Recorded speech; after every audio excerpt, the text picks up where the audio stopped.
আল্লাহ রাব্বুল আলামিন তার নবীকে বললেন, শারা'a লাকুম মিনাদ-দীনি মা ওয়াসসা বিহি নূহা। আল্লাহ পাক বলছেন, নবী আমি আপনার উম্মতের জন্য একটা দিন দিলাম, একটা শরীয়ত দিলাম, একটা দিনকে নির্ধারণ করে দিলাম।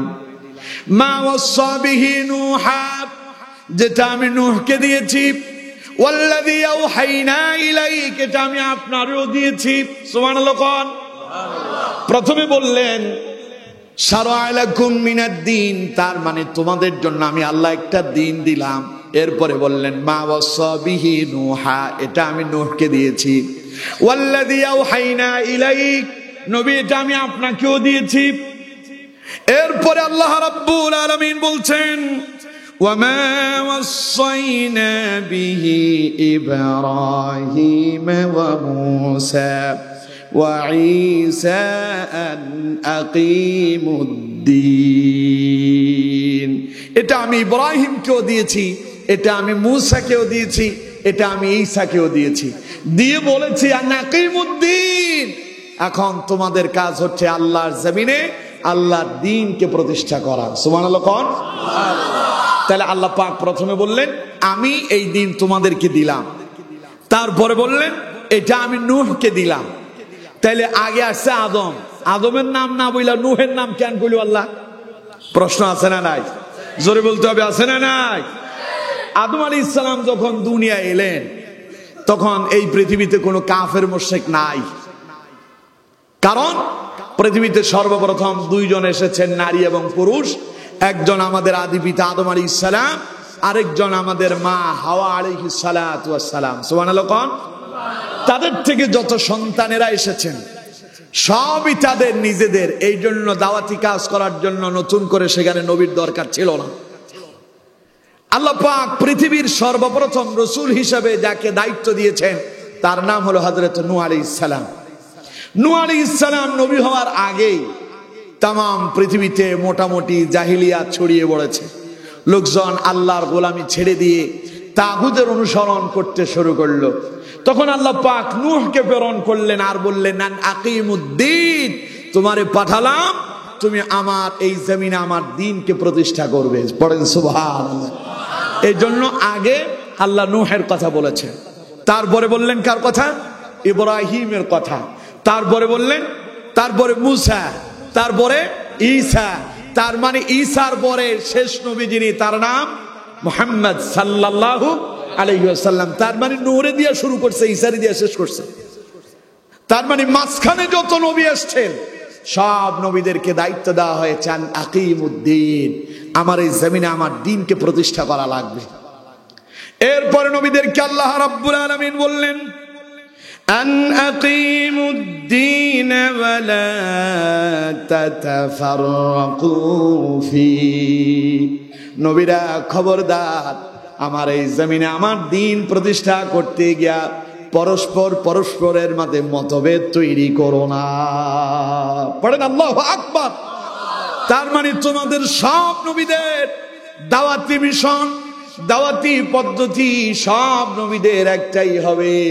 এজন্য সব নবীরাই দাওয়াত দিয়েছেন লা ইলাহা ইল্লাল্লাহ, লা ইলাহা ইল্লাল্লাহ, লা ইলাহা ইল্লাল্লাহ মুহাম্মাদুর রাসূলুল্লাহ সাল্লাল্লাহু আলাইহি ওয়াসাল্লাম।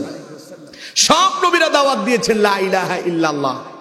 কোন নবী দাওয়াতের পদ্ধতি পরিবর্তন করেন নাই। সুবহানাল্লাহ বলেন না? তার মানে বোঝা যায় সব নবীদের মিশন এক। এজন্য নবীরা বলেছেন আমরা এক নবী অপর নবীর ভাই। সুবহানাল্লাহ বলেন না? কিন্তু আমার বন্ধুগণ, নবীদের দাওয়াতি মিশন যেটা একই দাওয়াতি মিশনও আমাদের। কারণ রাসূলুল্লাহ বলেছেন আনা খাতামুন নাবিয়্যিন লা নাবিয়্যা বাদি, আমি শেষ নবী, আমার পরে আর কোন নবী আসবে না। আমার পরে নবী আসবে না বলে আমার এই দাওয়াতি মিশন বন্ধ হবে না। এই দাওয়াতি মিশনের দায়িত্ব কারা নেবে? বিশ্বনবী মুহাম্মদ সাল্লাল্লাহু আলাইহি সাল্লাম বলছেন আল উলামা ওয়ারাসাতুল আম্বিয়া, নবীরা থাকবে না, তবে নবীদের এই দায়িত্ব আলেমদের হাতে দিয়েছেন মুহাম্মদ সাল্লাল্লাহু আলাইহি ওয়াসাল্লাম। আমার বন্ধুগণ, এর জন্য সব আলেমদের দাওয়াতি মিশনও কি একটা আছে? কি নাই? নাই, কে বলছে আছে? থাকলে আমাদের হুজুরদের ভিতরে এত গুতাগুতি কে? কোন নবী কোন নবীর লগে মারামারি করছে? কোন নবী কোন নবীকে কাফের বলেছেন? কথা কয় না, বলছে? কোন নবী কোন নবীকে ধাক্কা দিয়েছে? ইহুদির দালাল বলছে? আমার বন্ধুগণ, কোন নবী কোন নবীকে কাফের বলেছেন? কোন নবী কোন নবীর দাওয়াতি মিশনকে অস্বীকার করেছেন?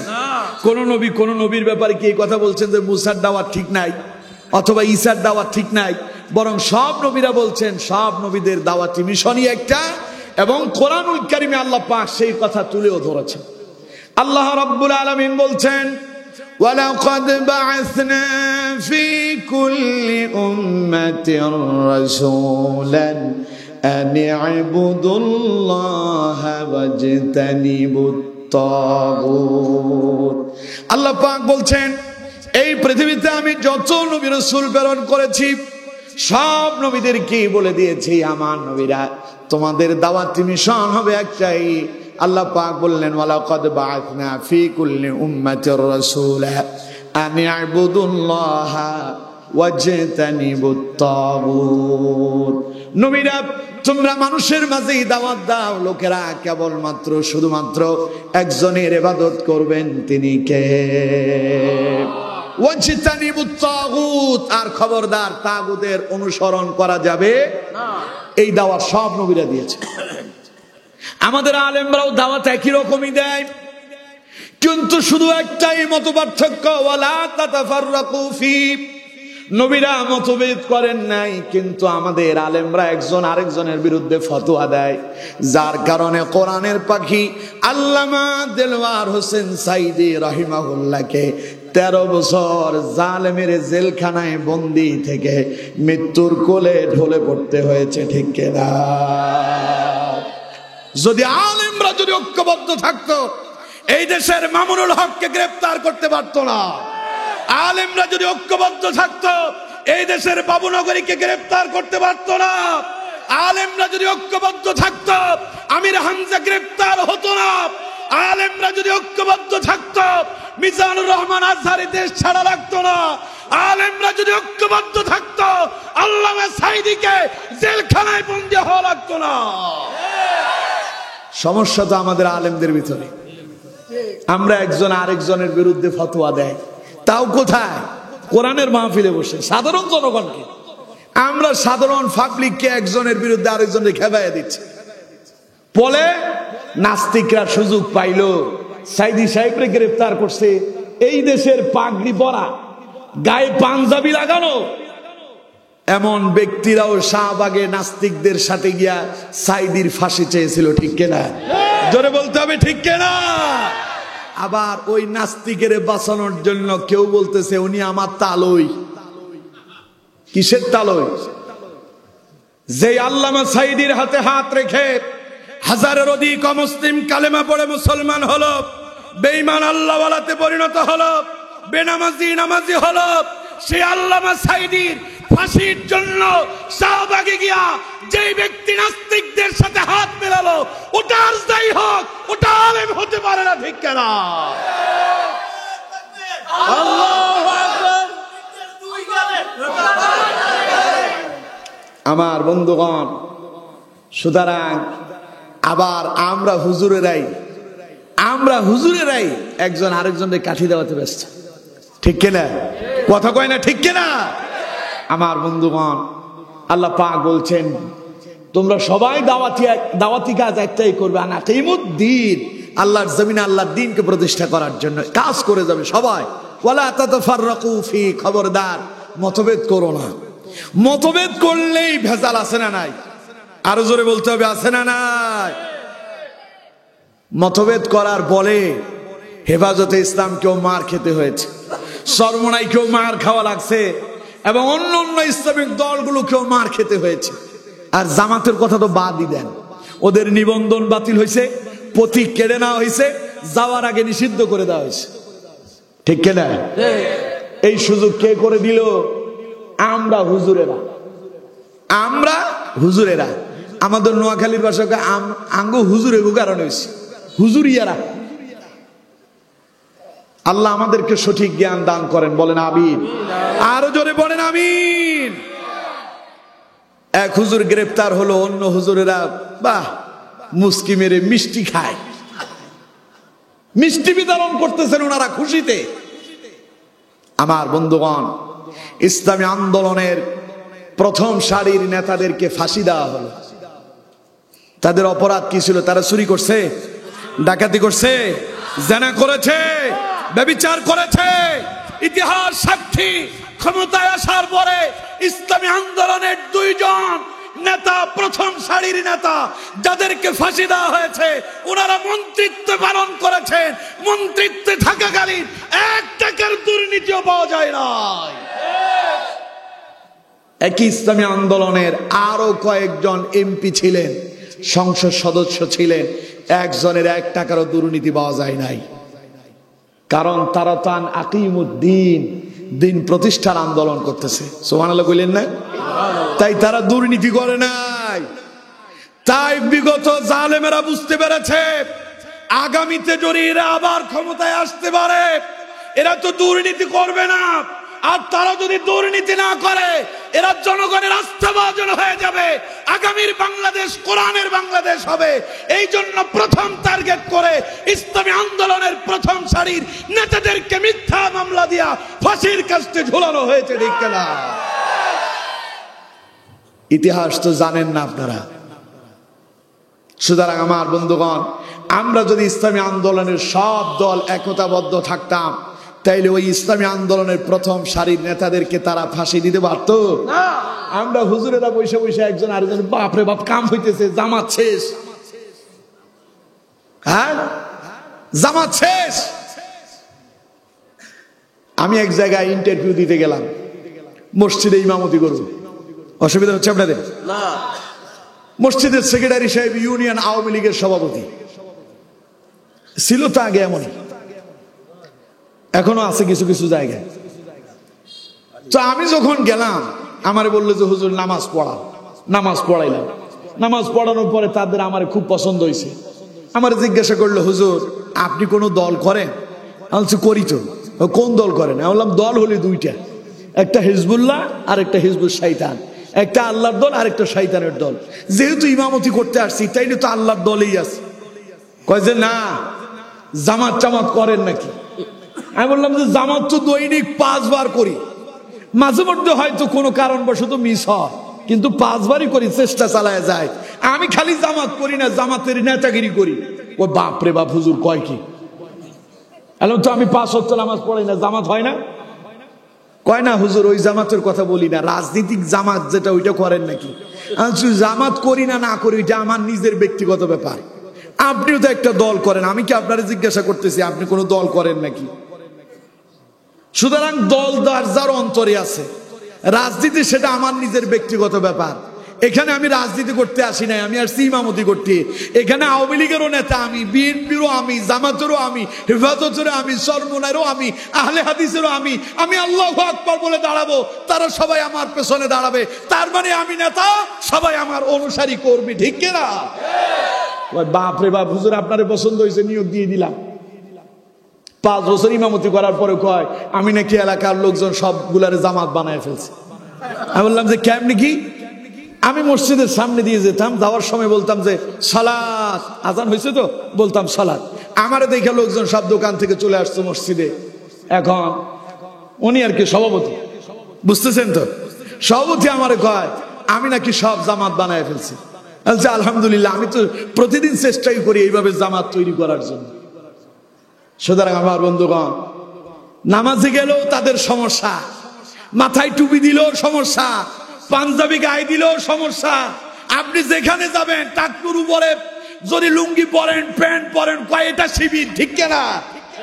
এই বলে বলেও কত অত্যাচার আর নির্যাতন তারা আমাদের উপরে করলো। কিন্তু আমরা ইসলামী আন্দোলনের লোকেরা, সব দলেরা ঐক্যবদ্ধ হতে পারি নাই বলে আমরা সবাই মার খেলাম। আমার বন্ধুগণ, অথচ আমাদের সকলের গন্তব্য একটা, আমরা সবাই চাই রাষ্ট্রে ইসলাম প্রতিষ্ঠা হোক। কিন্তু আমরা হুজুরেরা নিজেদের ভেতরে গুতাগুতি করার কারণে রাষ্ট্র ইসলাম কায়েম হচ্ছে না।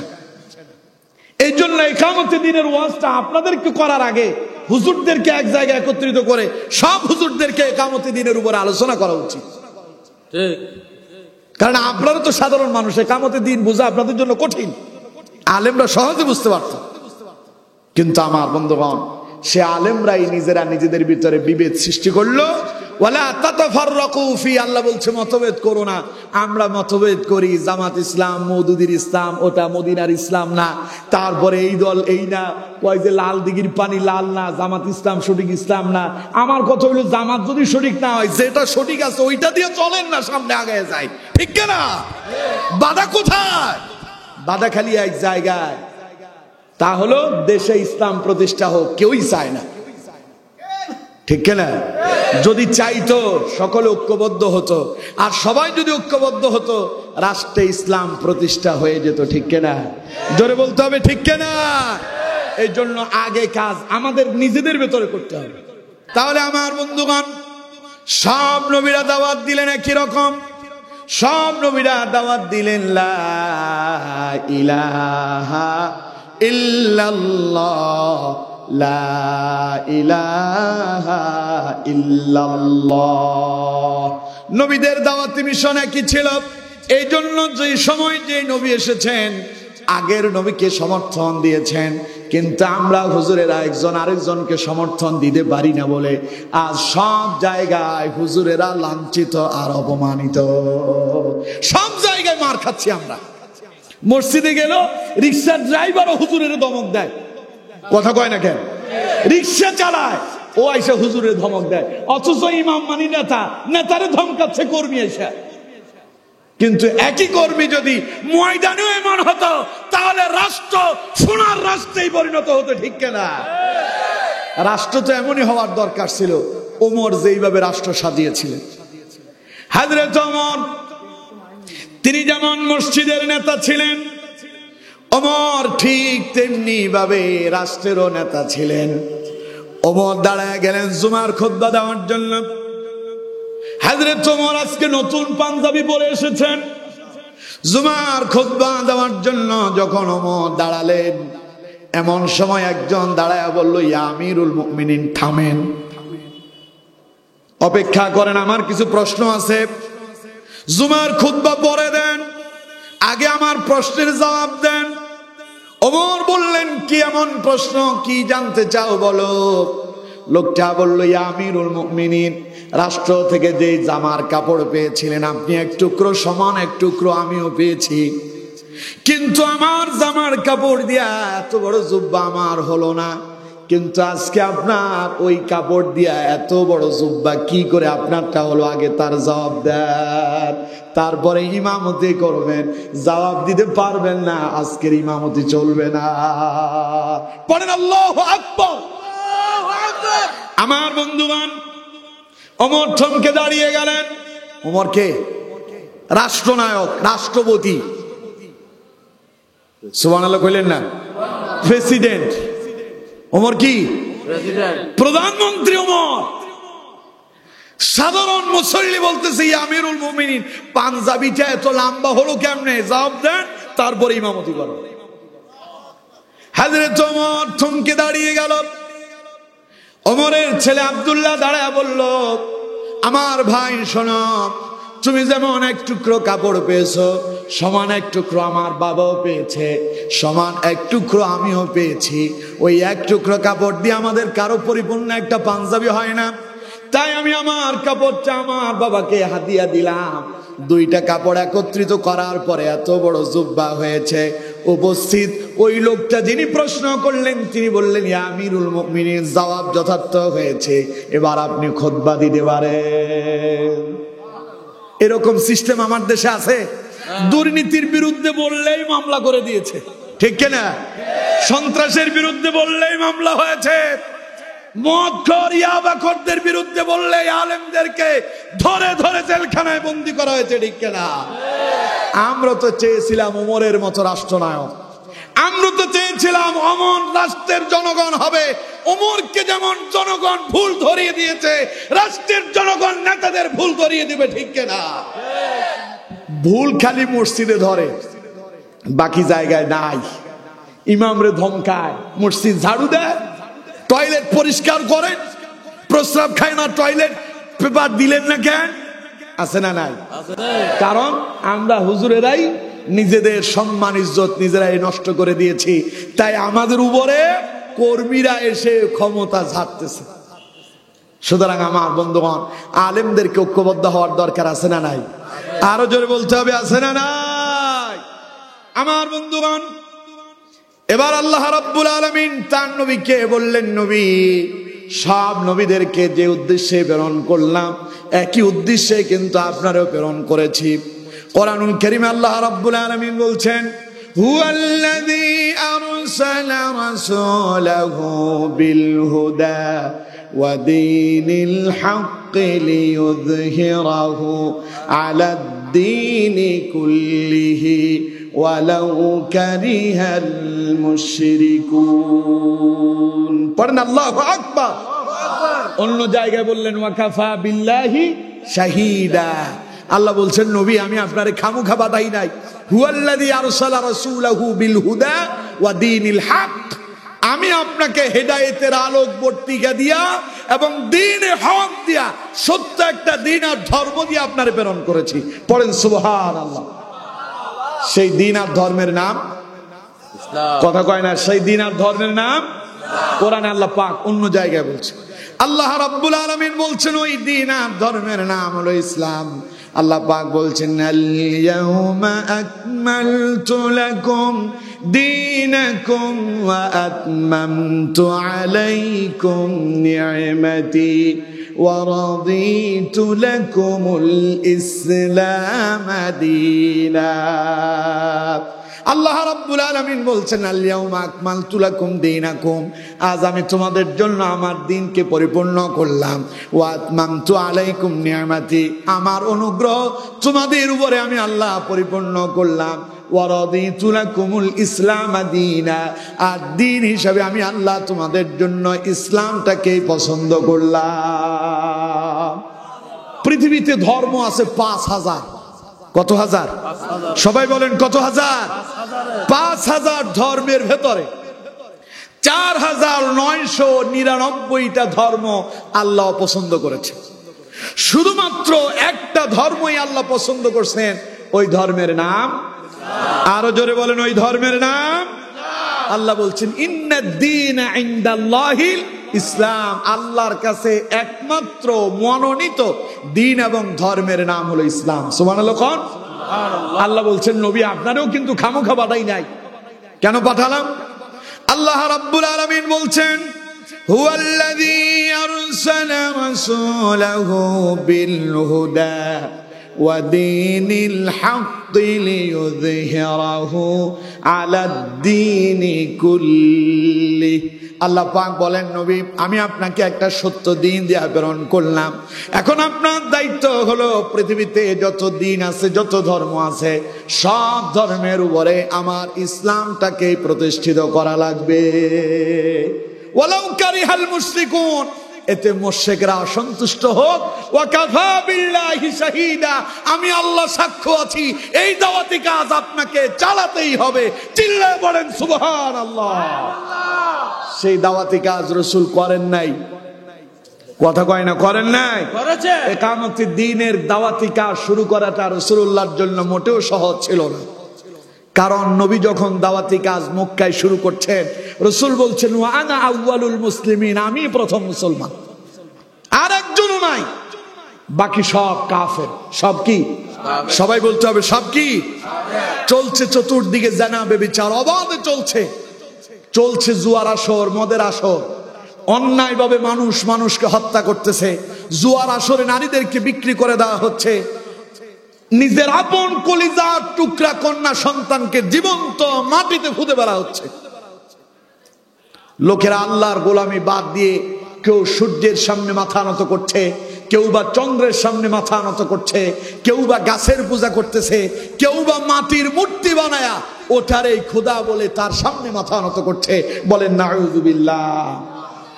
আচ্ছা কোন তো এই সূর্য কে সৃষ্টি করেছেন? আরো জোরে বলেন। চন্দ্র কে সৃষ্টি করলেন? তারকারাজি কে সৃষ্টি করলেন? গাছপালা কে তৈরি করলেন? তাইলে আল্লাহ হলেন স্রষ্টা। আল্লাহ কি? তাইলে আমরা হলাম আল্লাহর সৃষ্টি। সৃষ্টির কাজ হলো স্রষ্টার গোলামি করা। সৃষ্টির কাজ কার গোলামি করা? কিন্তু সৃষ্টি কি করলো? তারা নিজেরা আরেকটা সৃষ্টি করছে, মাটির তৈরি মূর্তি বানালো, বানায়া আল্লাহরে বাদ দিয়া নিজেরা ওর প্রভু হয়েছে, যেটা নিজে তৈরি করছে। তাইলে সে স্রষ্টা। স্রষ্টা হয়ে মাটির মূর্তির কাছে সেই মাথা নত করতেছে আর ওইটারে খোদা মনে করতেছে। নাউযুবিল্লাহ কইলেন না? তার মানে লোকজন কোন জায়গায় পৌঁছালো যার কোনো হিসাবই নাই। অথচ আল্লাহ পাক এই পৃথিবীতে আমাদেরকে সৃষ্টি করার পেছনে উদ্দেশ্য আছে না নাই?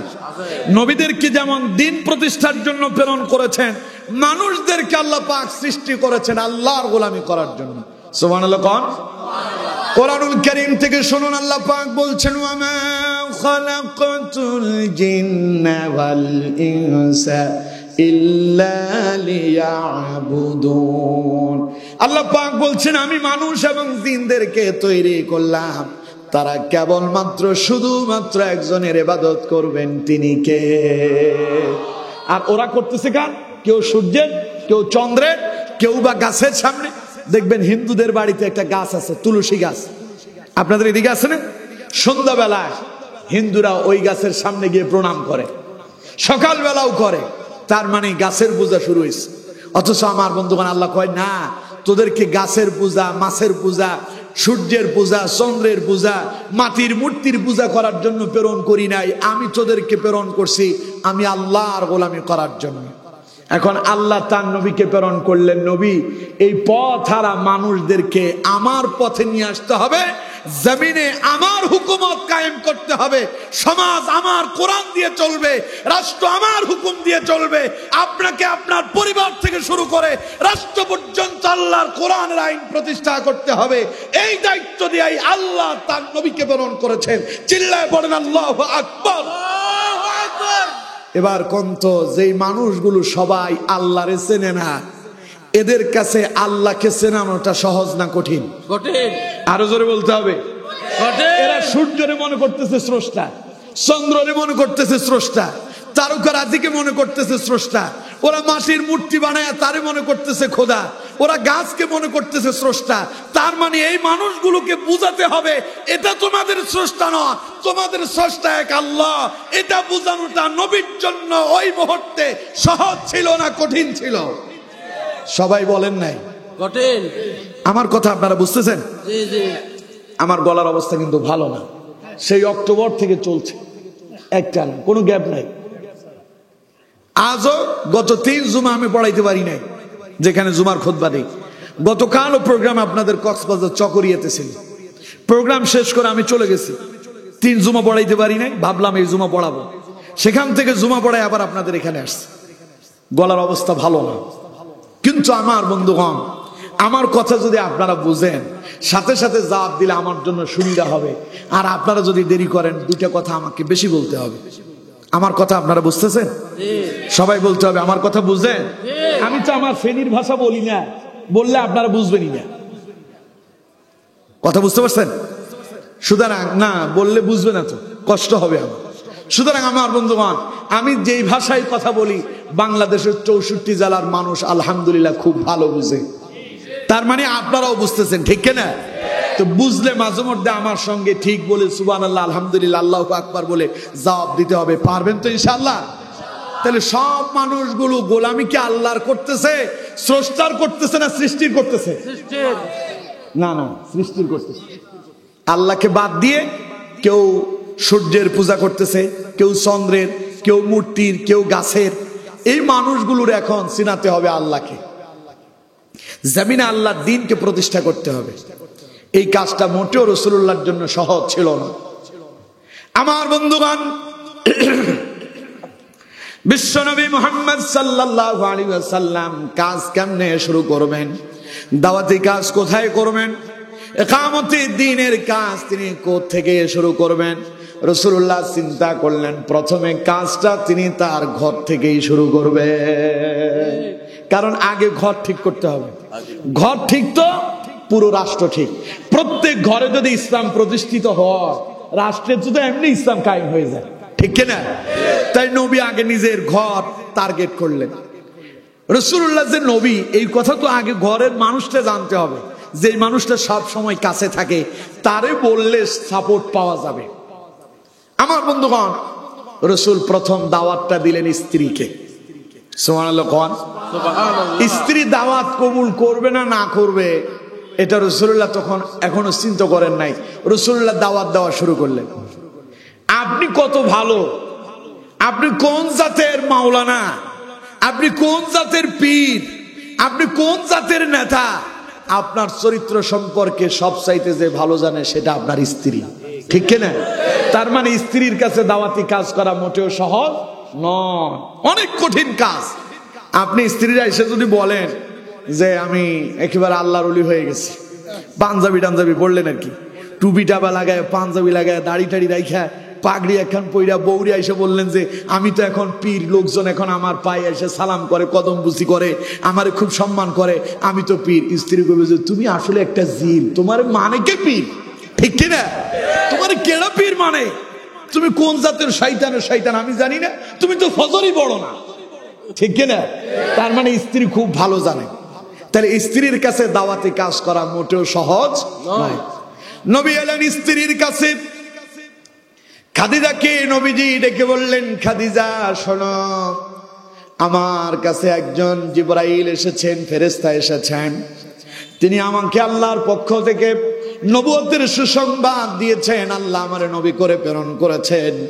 খাদিজারে, আমার ব্যাপারে তোমার এখন অভিমতটা কি আমি জানতে চাই।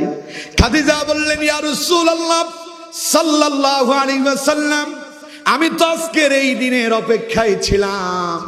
আমি তো ইতিপূর্বে বিবাহ করব না বলে ওয়াদা করেছিলাম, কিন্তু আপনার প্রেমে পড়ে আমি যেই মানুষ বিবাহ করব না আর বিবাহ করব না বলে মনে মনে নিয়ত করে ফেলেছি, আপনি মুহাম্মদ সাল্লাল্লাহু আলাইহি সাল্লামকে দেখে আপনার প্রেমে পড়েছি। এমনি এমনি পড়ি না, আপনাকে দেখেই আমার মনে হয়েছে আপনি কোনো সাধারণ মানুষ নন, আপনি একজন মহামানব হবেন। আমি চিন্তা করলাম আমি সেই মহামানবের স্ত্রী হব। আপনি আজ বলছেন আপনি নবী, সেই নবীর স্ত্রী হওয়ার সৌভাগ্য অর্জন করার জন্য আমি খাদিজা আপনার সঙ্গে বিবাহ বন্ধনে আবদ্ধ হয়েছি। হযরতে খাদিজা বললেন, মুহাম্মদ সাল্লাল্লাহু আলাইহি সাল্লাম, তাহলে শুনে নেন, আমি সাক্ষ্য দিচ্ছি, আশহাদু আল্লা ইলাহা ইল্লাল্লাহু ওয়া আশহাদু আন্না মুহাম্মাদান আবদুহু ওয়া রাসূলুহু। চিল্লায় পড়েন আল্লাহু আকবার। কোনো প্রশ্ন নাই যে মুহাম্মদ তোমার কে নবী বানাইছে, তুমি ছিলা ইয়াতীম, তোমার কোনো ধন সম্পদ নাই, আল্লাহ বুঝি আর মানুষ দেখলো না, তোমার নবী বানাইয়া দিল। অথচ খাদিজা রাসূলুল্লাহর চরিত্র সম্পর্কে জানতেন। তিনি যে নবী হতে পারেন এই চরিত্র রাসূলুল্লাহর ভেতরে আছে। যেই দিন নবী বললেন আমি নবী, খাদিজা তোমার অভিমত কি? খাদিজা বললেন, হুজুর কোনো সন্দেহ নাই, প্রশ্নই করতে চাই না, আমি কালেমা পড়ে মুসলমান হয়ে গেলাম। চিল্লায় পড়েন সুবহানাল্লাহ। প্রথম দাওয়াতি মিশনে রাসূল সাকসেস। প্রথমটাতেই কি পড়েন আলহামদুলিল্লাহ। কারণ আপনার মনের যত কথা স্ত্রীকে বললেই শান্তি পান, ঠিক না? ভেতরে আপনার অনেক জ্বালা পোড়া, রাস্তায় কোনো একটা সমস্যা হয়েছে, কারোর সাথে একটা ঝগড়া হয়েছে, এটা যতক্ষণ ভেতরে থাকবে ততক্ষণ শরীর খারাপ হবে, মন খারাপ হবে। কিন্তু যখন আপনার কাছের মানুষের কাছে বলবেন, দেখবেন সে আপনারে সান্ত্বনা দিবে, সব দূরীভূত হয়ে যাবে, ঠিক কিনা? জোরে বলেন ঠিক কিনা? আমি প্রথম দিন যখন গাড়ি কিনি, গাড়ি যে প্রাইভেট কার নিয়ে আসছি, গাড়িটা কিনাই আমি গেলাম আমার মায়ের সঙ্গে দেখা করার জন্য। নতুন কিনলাম, গাড়ি নিয়ে যখন মায়ের সঙ্গে দেখা করতে গেলাম, প্রতিমধ্যে আমাদের ওই দিকে কিন্তু খুব ভয়াবহ বন্যা হয়েছে, আপনাদের জানা আছে। বন্যার কারণে রাস্তাঘাট সব নষ্ট হয়ে গেছে। গাড়িটা সেখানে ঢুকালাম, মাকে নিয়ে গাড়ির ড্রাইভারকে বললাম একটু ঘুরায় নিয়ে আসেন। ভাঙা রাস্তার ভেতরে পড়েই গাড়ির কিটটা ভেঙে গেছে, খুব দামি। প্রথম দিনে একটা দুর্ঘটনা ঘটলো, মায়ের মন খারাপ হয়েছে, এই রাস্তায় কেন গেল। আমি বললাম যে মা কোনো অসুবিধা নাই, এরকম আরো 10টা গাড়ি ভাঙলো, আমার আফসোস নাই, কারণ আমার এই গাড়িতে আমার মা উঠছে। আলহামদুলিল্লাহ বলেন। বাড়িতে এসে মন খারাপ। মন খারাপ কি, প্রথমবার আনলাম তো ওইটা ভেঙে গেল, এখন এটা কি ঠিক হবে কিনা তা নিয়ে চিন্তা করতেছি। রাত্রে আসলাম, মিষ্টি নিয়ে ঢুকছি, তখন রাত 1টা। ক্ষীরমোহন নিয়ে আসছে, দামি মিষ্টি।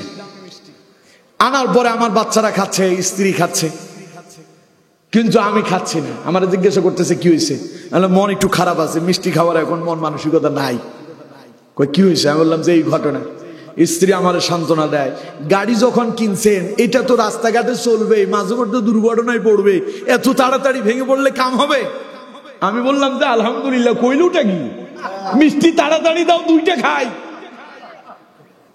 কারণ মনের কথা যদি জায়গা মতো যায়, আপনি সান্ত্বনাও পাবেন, ঠিক কিনা? আবার আমার দেশে কিছু স্ত্রী আছে, মহিলারা কি আমাদের ওয়াজ শুনতেছে নাকি? পর্দার আড়ালে নারীরা আছে না, আমাদের মায়েরা অনেকে আছে, স্বামীরে খুশি করতে জানে না। স্বামী একখান শাড়ি নিয়ে আসছে, শাড়িটা পইরা স্বামীরে দেখালো না, শাড়িটা ভাঁজ করে রাখছে। কিছুদিন পরে তার চাচাতো বোনের বিয়ে হবে, গায়ে হলুদের রাতে পইরা পর পুরুষে দেখাবে, ঠিক কিনা? এতে স্বামী বেচারা খুশি হইল? খুশি করতেছে পর পুরুষে, যেটা হারাম। এই জন্য আমার দেশে স্বামী এবং স্ত্রীর ভেতরে ভালোবাসা নাই। এজন্য আমার দেশের স্ত্রীদেরকে বলবো, স্ত্রীরা আপনারা স্বামীর জন্য সাজবেন, হাতে মেহেদি লাগাবেন, স্বামী অফিস থেকে আসার আগে নতুন কাপড় পরবেন, একটু সোনু পাউডার লিপস্টিক আছে না, এগুলো লাগাবেন। স্বামী ঘরে আসবে, সারাদিন অফিসে থাকে, রাস্তায় কত নারীর সাথে সাক্ষাৎ হয়, আপনারা দেখলে স্বামী তখন বলবে রাস্তায় যেগুলো দেখলাম আমার স্ত্রী এর চাইতে চমৎকার, ঠিক কিনা? কিন্তু ঘরে আসে আপনার স্বামী, শরীরের ভেতর থেকে বেরোচ্ছে দুর্গন্ধ, আপনার পরিপাটি নাই, বিছানাপত্র সব হয়ে আছে অগোছালো। স্বামী তখন চিন্তা করে অমুক বন্ধুর বাসায় গেলাম, তার বউটা মনে হয় কত ভালো, দেখলাম সেখানে বিছানাপত্র কত গোছালো, তার মানে আমার বউটা সুবিধার না, এটারে বেশি দিন আর রাখা যাবে না। তাই দুইজনের ভেতরে মনোমালিন্য সৃষ্টি হয়, ভালোবাসা নষ্ট হয়, কিছুদিন পরে তালাক হয়। এজন্য নারী এবং পুরুষ দুইজনকেই বলবো, স্বামীদেরকে বলবো স্ত্রীর প্রতি সদয় হবেন, নারীদেরকে বলবো স্বামীকে খুশি করার জন্য সাজুগুজু করবেন। পারবেন তো ইনশাআল্লাহ? আল্লাহ আমাদেরকে কবুল করুন, পড়ুন আমিন। নবীজি গেলেন স্ত্রীর কাছে, খাদিজার কাছে গিয়ে বললেন, খাদিজা, আল্লাহ আমার নবী বানাইছে, এখন তুমি কি বলো? হযরতে খাদিজা বললেন, ইয়া রাসূলুল্লাহ, আপনার জবান থেকে এই পবিত্র কথাটা শোনার জন্য আমি খাদিজা এতদিন অপেক্ষা করেছি। আজ আমার জীবন সার্থক হয়ে গেল, আমার জন্ম সার্থক হলো। ইয়া রাসূলুল্লাহ সাল্লাল্লাহু আলাইহি সাল্লাম, আমি প্রথম আপনাকে নবী হিসাবে স্বীকার করে নিলাম। তাহলে প্রথম দাওয়াতেই সাকসেস। 4 জন লোক রাসূলুল্লাহর কালেমা গ্রহণ করেছেন কোনো প্রশ্ন ছাড়া। কয়জন? 4 জন। আরো জোরে বলতে হবে, কয়জন? 4 জন। এগুলো মনে রাখবেন আমার বন্ধুগণ।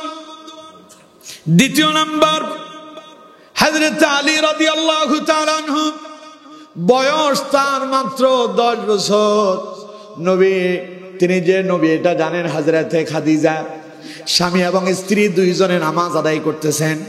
এই দৃশ্য দেখলেন হযরত আলী রাদিয়াল্লাহু তাআলা, রাসূলুল্লাহকে নামাজ পড়তে দেখলেন, খাদিজাকে নামাজ পড়তে দেখলেন। হযরতে আলী এলেন রাসূলুল্লাহর কাছে, হুজুর আমিও আপনাদের সঙ্গে নামাজ আদায় করতে চাই। হযরতে আলীর বয়স তখন মাত্র 10 বছর, এখনো সাবালক না। আমার বন্ধুগণ, নবীজি বললেন, আলী, তুমি যদি আমাদের সঙ্গে নামাজ পড়তে হয় তাহলে তোমার আব্বার অনুমতি লাগবে, যাও আব্বা থেকে অনুমতি নিয়ে আসো। আব্বার নাম আবু তালেব, বাবার নাম কি? রাসূলুল্লাহ চাচা। নবী বহুবার কালেমার দাওয়াত দিয়েছেন। চাচা বলছে, ভাতিজা, নবী তুমি জানি, তবে আমি কাপুরুষ হয়ে মরতে পারবো না, আমারে মাফ করো, আমি কালেমা কবুল করবো না। তার সন্তান হযরত আলী। হযরত আলী রাসূলুল্লাহর কাছে এলেন, নবী বললেন যাও বাবার থেকে অনুমতি নিয়ে আসো। হযরত আলী চলে গেলেন বাবার কাছে, সমস্ত ঘটনা খুলে বললেন। বাবা তখন বললেন, আলী, মুহাম্মদ যা বলে তুমিও তাই করো, রাসূল যা বলবেন তা মানো, তাতে কোনো অসুবিধা নাই। পড়েন আল্লাহু আকবার। 10 বছর বয়সে হযরত আলী এলেন, রাসূলুল্লাহকে বললেন, হুজুর আব্বা আমার অনুমতি দিয়েছেন, সুতরাং আপনি আমারও পড়ায়া দেন লা ইলাহা ইল্লাল্লাহ মুহাম্মাদুর রাসূলুল্লাহ সাল্লাল্লাহু আলাইহি ওয়াসাল্লাম। কয়জন হলো? 2 জন। কয়জন? 2 জন। 3 নাম্বার, নবীজির সহপাঠী, কাছের মানুষ, আপন মানুষ, রাসূলুল্লাহ যার সঙ্গে বেশি চলাফেরা করেছিলেন, নাম হলো হযরতে আবু বকর সিদ্দিক রাদিয়াল্লাহু তাআলা আনহু। হযরতে আবু বকরের কাছে খবর গেল। হযরতে আবু বকর রাসূলুল্লাহর কাছে এলেন, এসে বললেন, মুহাম্মদ শুনছি আপনি নাকি নিজেকে নবী বলে দাবি করতেছেন। নবীজি বললেন, আবু বকর তোমার কি ধারণা, আমি যদি আমাকে নবী বলি মানবা নাকি? হযরত আবু বকর বললেন, তাহলে আপনি সাক্ষী থাকেন, আশহাদু আল্লা ইলাহা ইল্লাল্লাহ ওয়া আশহাদু আন্না মুহাম্মাদান আবদুহু ওয়া রাসূলুহু। পড়েন আল্লাহু আকবার। কয়জন হলো? আবু বকর কালেমা পড়ে মুসলমান হলেন। 4 নম্বরে মুসলমান হলেন রাসূলুল্লাহর পালক পুত্র যায়েদ ইবনে হারেসা রাদিয়াল্লাহু তাআলা আনহু। যায়েদ ইবনে হারেসা রাসূলুল্লাহর কাছে এসেছেন, 15 বছর রাসূলুল্লাহর কাছে ছিলেন, নবীজির সঙ্গে একসঙ্গে উঠা বসা হয়েছে, রাসূলুল্লাহর খেদমতে নিয়োজিত ছিলেন। যায়েদের ইতিহাস অত্যন্ত ভয়াবহ, মারাত্মক ইতিহাস। হযরতে যায়েদ একদিন মদিনায় হারিয়ে গিয়েছিল। মদিনা থেকে কিছু লোক যায়েদকে কিডন্যাপ করে নিয়ে এসেছিল। যায়েদকে বিক্রি করা হলো। বাজার থেকে যিনি কিনে আনলেন তিনি এনে হযরতে খাদিজাকে উপহার দিলেন। আর খাদিজা রাসূলুল্লাহর সঙ্গে বিবাহ বন্ধনে আবদ্ধ হওয়ার পরে রাসূলুল্লাহর খেদমতের জন্য যায়েদকে নবীজিকে দান করে দিলেন। রাসূলুল্লাহ যায়েদকে, তখন তো গোলাম, যায়েদ কি গোলাম? নবীজি বললেন, যায়েদ গোলাম নয়, আমি যায়েদকে আজাদ করে দিলাম। সুবহানাল্লাহ কোন? কারণ গোলামি রাসূলুল্লাহ পছন্দ করেন না, গোলামি হবে একজনের, তিনি কে? আল্লাহ। চিল্লায় বলেন কে? আমার বন্ধুগণ, হযরতে যায়েদের ঘটনা হলো এই। হযরতে যায়েদ যখন হারায় গেল, রাসূলুল্লাহর কাছে যখন ফিরে এলো, একটা হজের মৌসুমের ঘটনা। লোকজন হজ করতে এলো। হযরতে যায়েদ তখন রাসূলুল্লাহর সঙ্গে, যায়েদের বাড়ির লোকজন হজ করতে এসেছে। হযরতে যায়েদকে দেখে তারা চিনে ফেললেন। হজ করে বাবার কাছে গিয়া যায়েদের আব্বার কাছে শোনালেন, তোমার ছেলে যায়েদ তো মক্কার মুহাম্মদের কাছে আছে। যায়েদের আব্বা বলল, কি করে তোমরা বুঝতে পেরেছো এটা আমার সন্তান যায়েদ? তখন যায়েদের আব্বাকে লোকজন পরিচয় দিল, তোমার ছেলের চেহারার সাথে তোমার এমন এমন মিল আছে। বাপ তো তার ছেলে হারিয়ে ফেলেছে, কিন্তু ছেলের কিছু কিছু গঠন আব্বার স্মরণ আছে না নাই? আমার বন্ধুগণ, যায়েদের আব্বা শুনলেন যখন, তিনি বললেন, ঠিক আছে তাহলে আমি মদিনায় যাব, মক্কায় চলে যাব। যায়েদের আব্বা মক্কায় এলেন। মক্কায় এসে রাসূলুল্লাহর কাছে গেলেন। নবীজি বললেন, যায়েদকে আমি মুক্ত করে দিলাম, চাইলে আপনি সঙ্গে করে নিয়ে যেতে পারেন। যায়েদ বলল, আব্বু তোমাকে কাছে পেয়ে দারুণ খুশি হয়েছি, কিন্তু আব্বু শুনে রাখো, মুহাম্মদ সাল্লাল্লাহু আলাইহি সাল্লামকে কাছে পেয়ে তোমাকে পাওয়ার চাইতে আমি যায়েদ বেশি খুশি হয়েছি। কারণ মুহাম্মদ সাল্লাল্লাহু আলাইহি সাল্লামের মতো এমন মানুষ তামাম পৃথিবীতে আর একজন আছে বলে আমার মনে হয় না। হযরতে যায়েদ বললেন, 15টা বছর রাসূলুল্লাহর সঙ্গে কাটায়া দিলাম, কোনদিন নবী আমি যায়েদকে ধমক দিয়া কথা বলে নাই। আমি যে গোলাম, কোনদিন রাসূলুল্লাহ এটা আমার বুঝতেই দেন না। বরং রাসূল বলছেন, যায়েদ আমার পুত্র। সুবহানাল্লাহ বলেন না? গোলামকে নবীজি পুত্র বানায় নিলেন। যায়েদ বলল, আব্বু আপনি আসছেন ভালো কথা, আপনার দিকে খুশি হয়েছি, তবে আব্বু দুঃখিত, আপনার সাথে যেতে পারলাম না, এই নবীর দরবার জীবনেও ছাড়তে পারবো না। সুবহানাল্লাহ বললেন না? কারণ নবীর কাছে ভালোবাসা, মোহাব্বত যিনি ঢেলে দিয়েছেন তিনি কে? আল্লাহ। আরো জোরে বলতে হবে কে? এই জন্য আমার বন্ধুগণ যাইদও গেলেন না। সেই যাইদ রাসূলুল্লাহর চাকর। আমার দেশের চাকরদেরকে মানুষ এত খারাপ ব্যবহার করে, ঘরের মালিক ঘুমায় খাটের উপরে আর চাকর ঘুমায় ফ্লোরের উপরে, ঠিক কিনা? ঘরের মালিকেরা খায় ডাইনিং টেবিলে বসে, চাকরেরা খায় নিচে বসে। মালিক খাওয়ার পরে অবশিষ্ট কিছু থাকলে পরে এই দেশের লোকেরা তাদের চাকর বাকরকে খেতে দেয়। আর বিশ্বনবী এমন ছিলেন, তিনি তার গোলামদেরকে সঙ্গে নিয়ে একই প্লেটে খেতে বসতেন। এটা আমার রাসূলের চরিত্র ছিল। নবী যায়েদকে বললেন, যায়েদ, আমি নিজেরও নবী বলতেছি, তুমি কি মনে করো? হযরতে যায়েদ বললেন, ইয়া রাসূলুল্লাহ, 15 বছর আপনাকে দেখেছি, এই 15 বছর আমি যা উপলব্ধি করেছি, আল্লাহ যদি নবী হিসাবে কাউকে যদি নির্বাচিত করে, তিনি আপনি মুহাম্মদ সাল্লাল্লাহু আলাইহি সাল্লামই হবেন। আমি পড়ে নিলাম লা ইলাহা ইল্লাল্লাহ মুহাম্মাদুর রাসূলুল্লাহ সাল্লাল্লাহু আলাইহি ওয়াসাল্লাম। কয়জন হলো? এই 4 জন কোনো সন্দেহ ছাড়া, কোনো প্রশ্ন ছাড়াই ঈমান কবুল করেছেন। 4 জনকে রাসূলুল্লাহ, এগুলো সব রাসূলের কাছের স্ত্রী, পালক পুত্র, ঘরের চাকর এবং নিজের বন্ধু। এই জন্য দাওয়াতি কাজ আগে ঘরে, দাওয়াতি কাজ আগে কি? নিজের ঘর। ঘর ঠিক তো সব ঠিক। নবীজি 4 জনকে দাওয়াতি কাজ করলেন, 4 জায়গায় সাকসেস। তার মানে ঘরে ইসলাম প্রতিষ্ঠা। আলহামদুলিল্লাহ কোন? আলহামদুলিল্লাহ। তার মানে ইকামতি দ্বীন ঘরের ভেতরে প্রতিষ্ঠা হয়ে গেল। এবার জমিনে প্রতিষ্ঠা করতে হবে। কিন্তু জমিনে যে প্রতিষ্ঠা করবেন এটা এত সহজ না, কারণ সব কোরআন বিরোধী, ইসলাম বিরোধী। মুহাম্মদ সাল্লাল্লাহু আলাইহি সাল্লামকে নবী মানতে তারা রাজি না। আমার বন্ধুগণ, এবার নবীজি 3 বছর পর্যন্ত গোপনে গোপনে কালেমার দাওয়াত চালাচ্ছেন। গোপনে গোপনে দাওয়াতি কাজ চলতেছে। 3 বছরে রাসূলুল্লাহর ইকামতি দ্বীনের আন্দোলনে শামিল হলেন 60 জন। কতজন? 60 জন।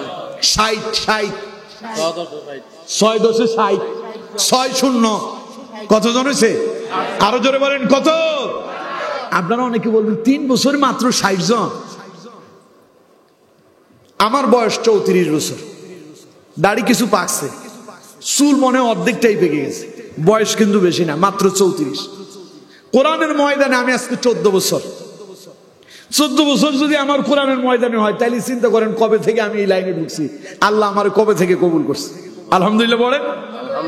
আমার বন্ধুগণ, সুতরাং আমি আমার এই 34 বছর বয়সে 14 বছর কোরআনের ময়দানে কাজ করে এখনো একজন মুসলমান বানাইতে পারিনি।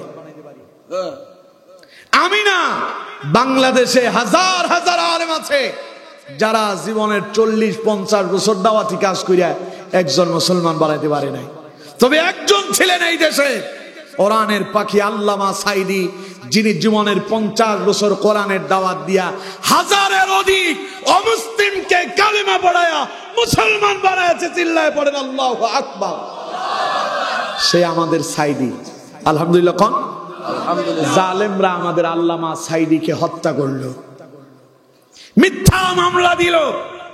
আল্লামা সাঈদী তার সন্তানের লাশ কফিন সামনে রেখে বলেছেন, আল্লাহ তোমার ইজ্জতের কসম, তোমার সম্মানের কসম, 1971 সালের এক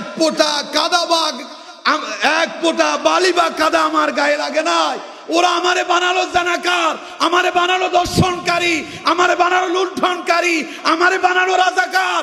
এর একটা মাত্র কারণ, আমি কোরআনের দাওয়াত দিয়েছি বলে জালেমরা সহ্য করতে পারে না, তাই মিথ্যা মামলা দিয়া আমারে জেলখানায় বন্দী করেছে। ঠিক না আমার বন্ধুগণ? সুতরাং দাওয়াতি কাজ যখন আল্লামা সাঈদী করলো, এই দেশের জনগণ বাধা দিল। খালি বাধাই দেয় নাই, জেলখানায় বন্দী করে হত্যা করেছে। আল্লাহর আদালতে বিচার হবে ইনশাআল্লাহ।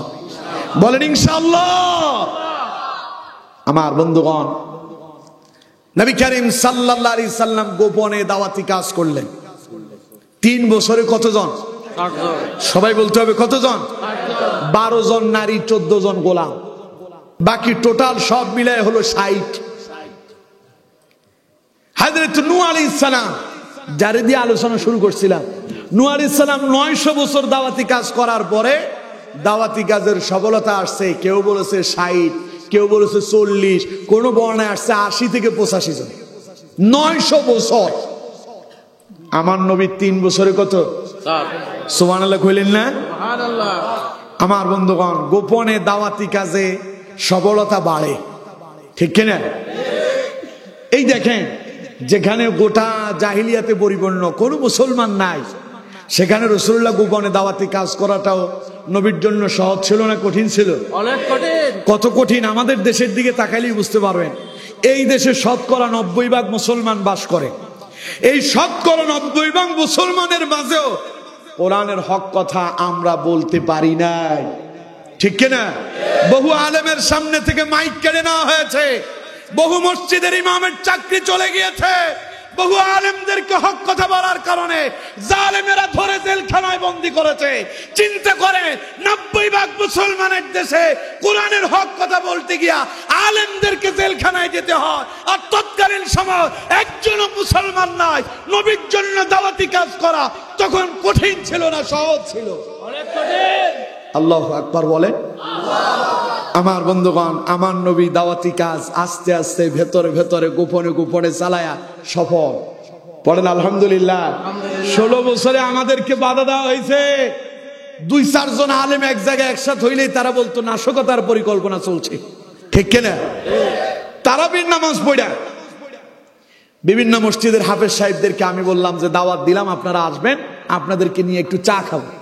তারাবির বয় রমজানে পুলিশ আইসা আমাদেরকে ধইরা আমরা এখানে নাকি নাশকতা করছি। কিসের নাশকতা? বহু আমাদেরকে যন্ত্রণা দিয়েছিল তারা, ঠিক কিনা? কথা বলেন, ঠিক কিনা? কথায় কথায় আমাদেরকে বলতো জঙ্গিবাদ, কথায় কথায় মৌলবাদ, কথায় কথায় রাজাকার। যেই রাজাকারের তকমা আমাদের পেছনে গালি তারা দিয়েছিল, ওইটা আর গালি ছিল না, ওটা জনগণের বুলিতেই পরিণত হয়েছে, ঠিক কিনা? গালিটারে যিনি সম্মানের বস্তু বানায় দিলেন তিনি কে? আল্লাহ। বলে না লোকজন তুমি কে আমি কে? বলে নাই? সারা বাংলাদেশে চলছে। এটা ছিল আমাদের জন্য তাদের পক্ষ থেকে গালি। আল্লাহ কয় এটা গালি না, এই গালিকে সম্মানের বস্তুতে আমি আল্লাহ পরিণত করলাম। গোটা বাঙালি জাতি স্লোগান তুলেছে তুমি কে আমি কে, রাজাকার রাজাকার, ঠিক কিনা? আল্লাহর পরিকল্পনা। আল্লাহ বলছেন ওয়ামা কারু ওয়ামা কারাল্লাহ ওয়াল্লাহু খায়রুল মাকিরিন। তারা ষড়যন্ত্র করে, আমি কৌশল করি। যেই গালি আমাদেরকে দিল সেই গালি নিয়েই বিদায় নিতে হলো, ঠিক কিনা? কথা কয় না, ঠিক কিনা? ছেলেরা কয় চেয়েছিলাম অধিকার, হয়ে গেলাম রাজাকার। আল্লাহ কয় না, আরো একটা আছে। তোরা চাইলি অধিকার, ওরা বানালো তোদেরকে রাজাকার। আমি আল্লাহ বললাম তোরাই হলি আগামী দিনের সরকার। নাহিদ আসিফ জীবনে কল্পনা করছে মাহফুজ তারা সরকার হবে? ওরা তো চাইছে চাকরি, পড়ালেখা শেষ কইরা তারা একটা চাকরি পাবে যোগ্যতা দিয়া। কিন্তু ওনারা বললেন যে আমরা কি মুক্তিযোদ্ধার নাতিপুতিরে বাদ দিয়া রাজাকারের বাচ্চাদেরকে চাকরি দেব?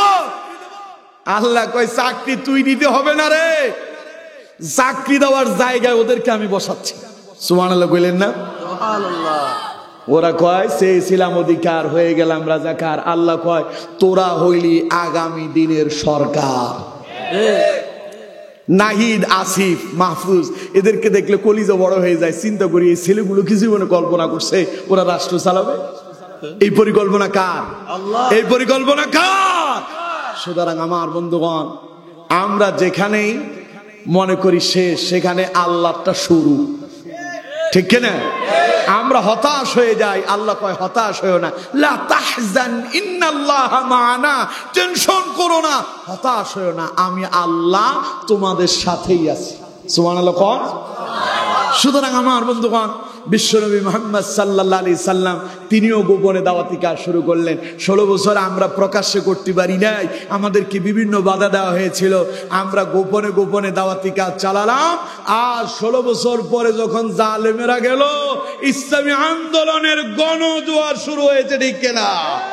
আরো জোরে বলেন ঠিক কিনা? লোকজন কয় আর চাই না ওইটা, আমরা চাই আগামীর রাষ্ট্র হবে কোরআনের রাষ্ট্র, ঠিক কিনা? লোকজন বলছে আর চাই না তাদেরকে, রাষ্ট্র সাজাবে এবার ইসলাম দিয়ে, ঠিক কিনা? সেই ইসলাম দিয়ে রাষ্ট্র সাজাতে চান? দেখি তো কারা কারা চান, দুই হাত তুলে আল্লাহর দেখা। নারে তাকবীর, নারে তাকবীর।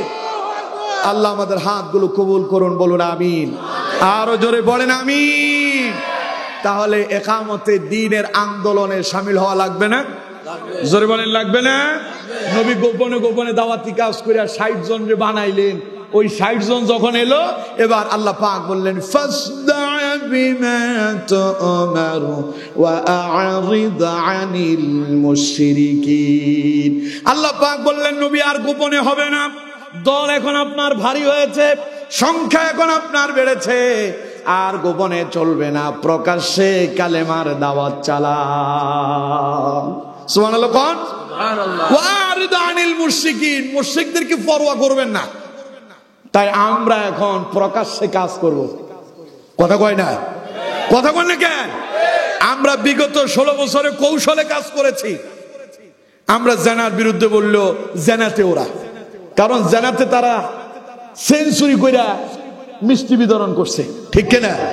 তাহলে আমরা জেনার বিরুদ্ধে বললে ওদের গায়ে লাগতো, চোরের বিরুদ্ধে বললেও তাদের গায়ে লাগছে, মদের বিরুদ্ধে বললেও তাদের গায়ে লাগতো, জেনার বিরুদ্ধে বললে তাদের গায়ে লাগে, সন্ত্রাসের বিরুদ্ধে বললে তাদের গায়ে লাগলো।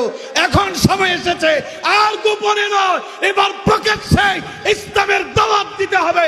এটাই এখন আমাদের জন্য সুবর্ণ সুযোগ, ঠিক কিনা? আল্লাহ তার নবীকে বললেন ফাসদা বিমা তু'মার, নবী যে দায়িত্ব দিয়ে পাঠালাম এবার প্রকাশ্যে চালান। সুবহানাল্লাহ কোন? সুবহানাল্লাহ। ওয়া আ'রিদ আনিল মুশরিকিন, মুশরিকদেরকে পরোয়া করবেন না, ওদেরকে ভয় পাবেন না। এখন আমরাও ভয় পাই না, ইনশাআল্লাহ কোন? ইনশাআল্লাহ। ভয় পান না, জালেমদেরকে ভয় পান। এখন জালেমেরা আমাদেরকে ভয় পাবে, আমাদের ভয়ে সব জালেমেরা পালাইছে, ঠিক কিনা? আমরা তো কিছুই করি নাই। আমিরে জামাত বলেছেন আমরা তাদের মতো প্রতিশোধ নেব না, তবে আমরা আইনানুগ ভাবে তাদের বিরুদ্ধে ব্যবস্থা গ্রহণ করব, ঠিক কিনা? আইন হাতে তুলে নেব না, তোমরা মেরেছ পাল্টা মারবো না, আমরা তোমাদেরকে আইনের হাতে তুলে দেব। তবে জেনে রাখো তুমি অপরাধ করেছ, চোরের মনে পুলিশ পুলিশ, তাই তুমি পালিয়ে বেড়াও। আমি আল্লাহকে ভয় করি, দুনিয়ার কাউকে ভয় করি নাই। এই জন্য তখনও ছিলাম, এখনো আছি, আমরাই আগামীতে থাকবো, ঠিক কিনা? আগামীতে থাকতে রাজি আছেন? কিসের পক্ষে থাকবেন? আরো জোরে বলেন কিসের পক্ষে? আল্লাহ পাক আমাদেরকে কোরআনের পক্ষে আমরণ কবুল করেন, বলেন আমিন। আরো জোরে বলেন আমিন। নবী এবার দাওয়াতি কাজ প্রকাশ্যে শুরু করলো। প্রকাশ্যে যখন দাওয়াতি কাজ শুরু করলো, বাধা এলো দুই দিক থেকে। দুই ধরনের কষ্ট রাসূলুল্লাহর উপরে, একটা হলো মানসিক নির্যাতন, আরেকটা হলো শারীরিক নির্যাতন। আল্লাহ নবী যখন দাওয়াতি কাজ শুরু করলেন, প্রথমে এলো মানসিক নির্যাতন। কাফেরেরা বলল আল্লাহ বুঝি আর কোনো মানুষ দেখে নাই তোমার মতো ইয়াতিম, তোমার মতো অসহায়, বাপ ছাড়া যে দুনিয়া আসছে, দুনিয়া আসার আগে আব্বা ইন্তেকাল করছে, কিছুদিন পরে মাও চলে গেল, আল্লাহ বুঝি আর মানুষ দেখলো না, তোমার মতো ইয়াতিম রে আল্লাহ নবী বানায়া দিল। ওরা রাসূলুল্লাহকে বলল মুহাম্মদ তুমি একটা মিথ্যাবাদী। ওরা রাসূলুল্লাহকে বলল মুহাম্মদ তুমি হলা কাযযাব, বলেন নাউযুবিল্লাহ। ওরা রাসূলুল্লাহর চরিত্র নিয়ে কথা বলল, নবীর মন খারাপ হয়ে গেল। আল্লাহ রাব্বুল আলামিন বললেন মা আনতা বিনি'মাতি রাব্বিকা বিমাজনুন। নবী তারা আপনাকে বলে আপনি নাকি পাগল, তবে নবী আপনি জেনে রাখেন আল্লাহর অনুগ্রহে আপনি পাগল নন। সুবহানাল্লাহ বলেন। যারা আপনাকে পাগল বলে বরং তারাই পাগল। আপনার চরিত্র সম্পর্কে আমি আল্লাহ নিজে সার্টিফিকেট দিয়ে দিলাম, ওয়া ইন্নাকা লাআলা খুলুকিন আযীম। আপনি তো হলেন এক মহান চরিত্রের অধিকারী। চিল্লায় পড়েন সুবহানাল্লাহ। এই চরিত্র আল্লাহ তার রাসূলকে দিয়েছেন, যার জীবনীতে ঘুষ নাই, সুদ নাই, জেনা নাই, ব্যভিচার নাই, গান নাই, সিনেমা নাই, মূর্তি পূজা নাই, নামাজ ছেড়ে দেন নাই জীবনে নবীজি কোনোদিন। অথচ আমরা সেই নবীর উম্মত, নিজের মুসলমান দাবি করি, নামাজই পড়ি না। আছে না নাই? আরো জোরে বলেন আছে না নাই? আমরা নিজের নবীর উম্মত দাবি করি, কোরআনই বাড়ি না, কোরআন পড়ি না, কোরআন মানি না, কোরআন জীবনে খুলেও দেখি না, এরকম আছে না নাই? অথচ আমার বন্ধুগণ রাসূলুল্লাহরে তারা কত পাগল বলল, জাদুকর বলল, রাসূলুল্লাহকে তারা মিথ্যাবাদী বলল। এরপরে নবীজি কালেমার দাওয়াত চালিয়ে গেলেন। রাসূল স্টপ হন নাই, নবী বলছেন চলছি তো চলছি, দাওয়াত চলছে তো চলবে, যতদিন বেঁচে থাকবো কালেমার দাওয়াত দিয়ে যাব, মরলে শহীদ হয়ে আল্লাহর জান্নাতের মেহমান হব, ঠিক কিনা? নবীর এই দাওয়াত শুনে অসংখ্য সাহাবায়ে কেরাম রাসূলুল্লাহর সঙ্গে শামিল হয়েছেন। তারা নিজেদের রক্ত বিলীন করে দিয়া, জীবনটাকে কোরবান করে দিয়া, শাহাদাতের নজরানা পেশ করে তামাম পৃথিবীতে ইসলামকে প্রতিষ্ঠা করেছেন, ঠিক কিনা? সুতরাং আমরাও প্রকাশ্যে যখন দাওয়াতি কাজ করব, কেউ আমাদেরকে মৌলবাদ বলবে, কেউ আমাদেরকে রাজাকার বলবে, কেউ আমাদেরকে ধর্মীয় উস্কানিদাতা বলবে, বিভিন্ন ধরনের গালমন্দ আমাদের বিরুদ্ধে আসবে। তাই বলে আমরা চুপ করে যাব না, থেমে যাব না, আমরা রাসূলুল্লাহর শেখানো পদ্ধতিতে দাওয়াতি কাজ করে যাব। পারবো তো ইনশাআল্লাহ? জোরে বলেন পারবো তো ইনশাআল্লাহ? ওই দাওয়াতি কাজ আমার নবী করেছেন। এলো মাইর, কেমন মাইর আসছে? আল্লাহ নবী তিনি পাহাড়ের উপরে উঠে দাঁড়ালেন আর কুরাইশের লোকদেরকে ডাক দিলেন, ইয়া কুরাইশ তাল, ও কুরাইশের লোকেরা এদিকে আসো। সমস্ত কাফের মুশরিকরা রাসূলুল্লাহর সামনে এসে দাঁড়িয়ে গেল। বিশ্ব নবী বললেন, আমার ব্যাপারে তোমাদের মন্তব্য কি আমি একটু জানতে চাই। সমস্ত কাফেররা এক বাক্যে জবাব দিল, মুহাম্মদ তোমার মতো এত ভালো মানুষ মক্কায় আর একটাও নাই।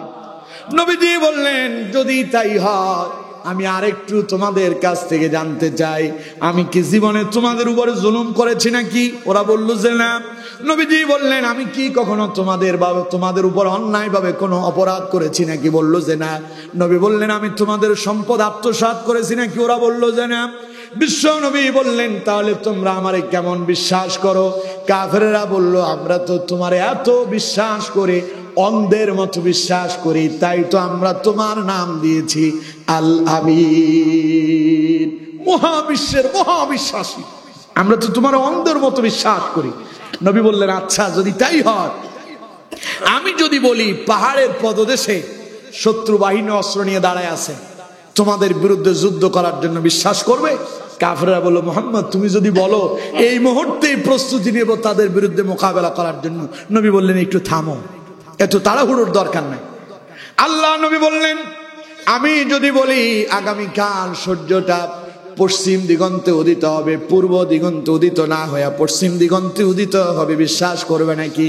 কাফেররা বলল, মুহাম্মদ তুমি যদি বলো যতক্ষণ পর্যন্ত সূর্য উদিত না হচ্ছে ততক্ষণ মেনে নিলাম আগামীকাল সূর্যটা পূর্ব দিগন্তে উদিত না হয়ে পশ্চিম দিগন্তে উদিত হবে।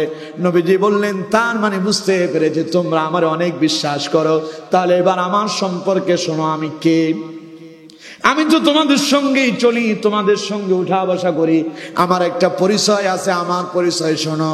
কুল ইয়া আইয়ুহান নাস ইন্নী রাসূলুল্লাহি ইলাইকুম জামিআনিল্লাযী লাহু মুলকুস সামাওয়াতি ওয়াল আরদ লা ইলাহা ইল্লা হুয়া ইউহয়ী ওয়া ইউমীত। পড়েন আল্লাহু আকবার।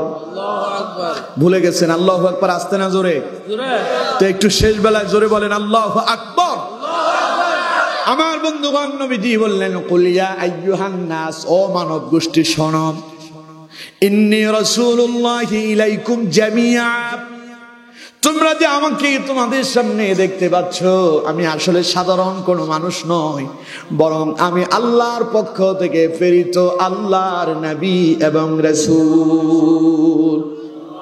এই কথা শুনে সঙ্গে সঙ্গে কিছু কাফেরেরা মাথাটা নিচু করলো আর বলল, মনে হয় মুহাম্মদ পাগল হয়ে গেছে।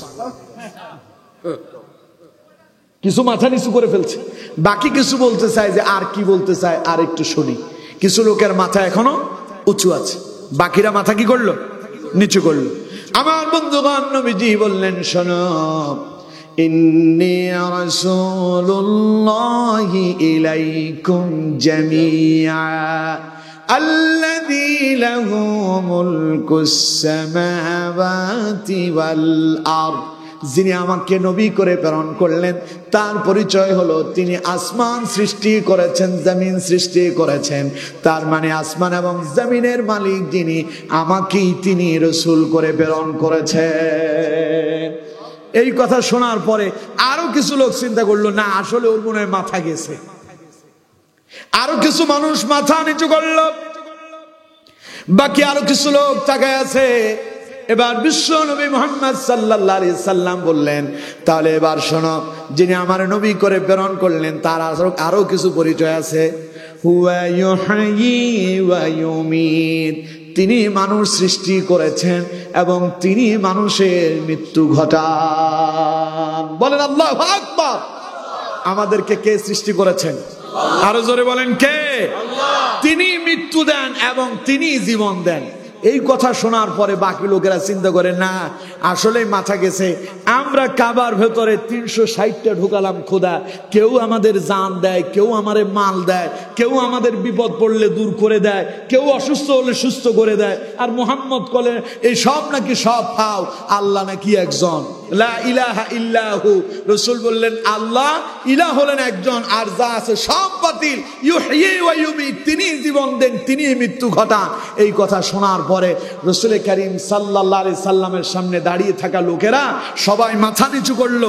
একজন রাসূলের আপন কাছের মানুষ, প্রিয় মানুষ, রাসূলুল্লাহর প্রতিবেশী নবীর চাচা আবু লাহাব একটা পাথর হাতে নিয়ে বলল, মুহাম্মদ আল্লাহ কি পাগল হইছে? মাথার উপরে পাথর মেরে মাথা আলাদা করে দিব, খুলি উড়াইয়া দিব বলে রাসূলুল্লাহর সামনে আঙ্গুল উঁচু করলেন এবং রাসূলুল্লাহরে গালি দিলেন, রাসূলুল্লাহর ধ্বংস কামনা করলেন। বলেন নাউযু বিল্লাহ। নবী তখন একা, রাসূল চুপ করে আছেন, কারণ দলের সংখ্যা কম, কাফেরেরা বেশি, কাফেরেরা বেশি। রাসূলুল্লাহ চুপ করে আছে। আল্লাহ রাব্বুল আলামিন বললেন, নবী আপনি আমার হাবিব, আমি আপনাকে পছন্দ করি, আপনাকে ভালোবাসি। কেউ যদি আপনারে গালি দেয় আমি আল্লাহর গায়ে লেগে যায়। আল্লাহ রাব্বুল আলামিন বলেন, নবী আমি তো আপনার ধৈর্যশীল করে তৈরি করেছি, নরম দিলের মানুষ করে বানালাম, কিন্তু আমি আল্লাহ আপনার চাইতে আরো নরম দিলওয়ালা। তবে আপনি আমার হাবিব, কেউ যদি আপনারে গালি দেয় আমি আল্লাহ সহ্য করতে পারি না। আল্লাহ রাব্বুল আলামিন সঙ্গে সঙ্গে পাল্টা জবাব দিয়ে দিলেন। আল্লাহ রাব্বুল আলামিন আবু লাহাবের বিরুদ্ধে কোরআন কারীমের ভিতরে সূরা অবতীর্ণ করলেন। আল্লাহ জিবরাইল পাঠালেন, যাও জিবরাইল আমার হাবিবকে শোনায় দাও, তাব্বাত ইয়াদা আবি লাহাবি ওয়া তাব মা আগনা আনহু মালুহু ওয়া মা কাসাব سيصلى نارا ذات لهب وامرأته حمالة الحطب في جيدها حبل من مسد। কার কথা? আল্লাহ। আরো জোরে বলেন কার? আল্লাহ। আপনি আপনার বন্ধু নিয়ে রাস্তা দিয়ে যাচ্ছেন, আরেকজন আইসা আপনার বন্ধুর নাক বা একটা লক্ষ্য করে ঘুষি মাইরা নাকশা ফাটাইয়া দিচ্ছে, আপনি দাঁড়িয়ে দাঁড়িয়ে দেখবেন? আপনি পাল্টা আরেকটা মাইরা ওর নাক ফাটাইয়া দেবেন, কারণ এটা আপনার বন্ধু। আল্লাহ কয় রাসূল হলেন আমার বন্ধু। সুবহানাল্লাহ কইলেন না? আল্লাহ তার নবীর নাম দিয়েছেন হাবিবুল্লাহ। হাবিব বলা হয় তাকে যার সঙ্গে আল্লাহ নিজেই বন্ধুত্ব করে। সুবহানাল্লাহ কইলেন না? আল্লাহ বললেন, নবী আপনি আমার বন্ধু, আপনার কেউ গালি দিবে আমি সহ্য করব? আল্লাহ রাব্বুল আলামিন বন্ধুর পক্ষ নিলেন আর আবু লাহাবকে শোনায় দিন, আবু লাহাব আমার নবী ধ্বংস হবে না, বরং আমি আল্লাহ বলছি তাব্বাত ইয়াদা আবি লাহাবি ওয়া তাব, তুই আবু লাহাবই ধ্বংস। সুবহানাল্লাহ কোন? সুতরাং ওই নবীর আদর্শ মানবে যারা, নবীর পক্ষে কাজ করবে যারা, তাদের বিপক্ষে যাবে যারা, আবু লাহাবের মতো ধ্বংস হবে তারা। ঠিক কেনা? ইতিহাস বেশি দূরে নয়, আমার দেশের দিকেই তাকান। আমরা ছিলাম আল্লাহর পক্ষে, আমরা আল্লাহর জমিনে আল্লাহর দ্বীন প্রতিষ্ঠার জন্য চেষ্টা করেছি। জালেমেরা আমাদেরকে বাধা দিয়েছে, জালেমদের উপরে আল্লাহর অভিশাপ পড়েছে, তাই তারা পালাতে বাধ্য হয়েছে। ঠিক কেনা? আর আল্লাহ আমাদের পক্ষ নিয়েছেন বিদায় এখনো আমরা বীরের বেশে এখনো জমিনে টিকে আছি। ঠিক কিনা? জোরে বলেন ঠিক কিনা? সুতরাং নবী যেমন ইকামতে দ্বীনের কাজ করতে গিয়ে মার খেয়েছেন, নির্যাতিত হয়েছেন, নিপীড়িত হয়েছেন, জেলখানায় রাসূলুল্লাহকে শিহাবে আবু তালেবের ভেতরে 3 থেকে 3.5 বছর পর্যন্ত বন্দী থাকতে হয়েছে। সুতরাং ইকামতে দ্বীনের কাজ করলে জেল জুলুম হবে, হামলা মামলা হবে, নির্যাতন নিপীড়ন আসবে। নবীজি তাইফের ময়দানে রক্তাক্ত হয়েছেন, উহুদের প্রান্তরে রাসূলুল্লাহ দান দান মুবারক শহীদ করে দিয়েছেন। সুতরাং সেটা আমাদের জন্য অপেক্ষা করছে। সেই নির্যাতন নিপীড়নের মধ্য দিয়েই বিশ্ব নবী যেমন তাম পৃথিবীর মাঝে ইসলাম প্রতিষ্ঠা করে দেখিয়েছেন, আমরাও যদি সেগুলোকে সহ্য করে ধৈর্য ধারণ করে ইকামতে দ্বীনের কাজ করে যেতে পারি, আল্লাহ আমাদেরকে সেইভাবে বিজয় দান করবেন। ঠিক কিনা? দেশ স্বাধীন হয়েছে দ্বিতীয়বার, কিন্তু ইসলামী রাষ্ট্র এখনো কায়েম হয় নাই। তার মানে ইকামতে দ্বীন প্রতিষ্ঠা করার জন্য এখন আমাদেরকে কাঁধে কাঁধ মিলায় কাজ করতে হবে। পারবো তো ইনশাআল্লাহ? জোরে বলেন, পারবো তো ইনশাআল্লাহ? চতুর্দিক থেকে ষড়যন্ত্র চলছে, ষড়যন্ত্র থেমে নাই। আমার বন্ধুগণ, এই যে দেখতেছেন আমাদের পার্শ্ববর্তী রাষ্ট্র ভারত কিভাবে আমাদের উপরে চেপে বসতেছে। ভারতকে বললো আমাদেরকে ভয় দেখাও, কয় যে চিকিৎসা দেব না। গত 2 দিন আগে আমি বলছি চিকিৎসা না দিলে তোদের হসপিটাল গুলো অচল হবে, তোদের ডাক্তাররা না খেয়ে মরবে। গতকালকের টেলিভিশনে খবর দেখতেছি অবস্থা তাই শুরু হচ্ছে। 2 দিন আগে বললাম এই কথাটা, তাও আপনাদের সকরিয়াতে। সকরিয়ার প্রোগ্রামটা যেন কোথায় ছিল? ফাঁসিয়াখালীতে এই কথা বলেছিলাম যে তোমরা বলতেছো আমাদেরকে চিকিৎসা দেবা না, বাংলাদেশের রুগী দেখবা না। প্রতি বছর 25 লক্ষ বাঙালি ভারতে চিকিৎসা নেয় বিনা পয়সায়। কথা কয় না? বিনা পয়সায়। আমাদের রুগীরা সেখানে গেলে বছরে তারা 500 বিলিয়ন ইনকাম করে। কারণ এই দেশ থেকে রুগী গেলে তাদের হসপিটালের বিল হয়, হসপিটাল লাভবান হয়, ডাক্তাররা পয়সা পায়। তারপরে হসপিটালে রুগীরা গিয়া সেখানে বাসা ভাড়া করে হোটেলে থাকা লাগে, হোটেল ব্যবসায়ীদের ব্যবসা চলে। তারপরে বাজার সাজার করতে হয়, খরচপাতি আছে। এখন যখন আমাদের রুগী দেখা বন্ধ করবে বলেছে, ওরা বন্ধ ঘোষণা করলো, 3 দিনের মাথায় ওদের হসপিটালের সব অপারেশন বন্ধ হয়ে গেছে, ওদের সব আবাসিক হোটেলগুলো খালি হয়ে গেল। ওদের ব্যবসায়ীরা বলতেছে আমাদের মাথায় হাত, ডাক্তাররা বলতেছে আমরা এখন চিকিৎসা দেব। আজকের খবর কলকাতা থেকে বলা হচ্ছে 10% ছাড় দিয়ে চিকিৎসা দেওয়া হবে বাঙালিদেরকে। নিজের পায়ে নিজে কুড়াল মারে। ঠিক কিনা? কথা বল না কেন? ঠিক কিনা? কয় আজ বুঝবা না, বুঝবা কাল। পরবর্তীতে নিজের মাথায় নিজেই মারবা, চর থাপ্পড় ইত্যাদি হাবি যাবি আর কি। এখন মাথা থাপড়াই আর লাভ আছে? লাভ নাই। কয় পেঁয়াজ দেবে না, সব বন্ধ করে দেবে। আমি বলছি যে তোদের কৃষকরা না খেয়ে মরবে, কারণ তোদের দেশ থেকে পেঁয়াজ আমরা কিনে বলেই তোদের কৃষকেরা পেঁয়াজ উৎপাদন করে, আমাদের কাছে বিক্রি করে, তারা খায়, পয়সা কড়ি পায়। পেঁয়াজ আমাদেরকে দিবা না, সব পচে যাবে। কারণ হিন্দুরা তেমন একটা পেঁয়াজ রসুন খায় না। ঠিক কিনা? তা আমরা না খাইলে তোদের এগুলো খাবে কিনা? লস তোদের হবে, আমাদের হবে না।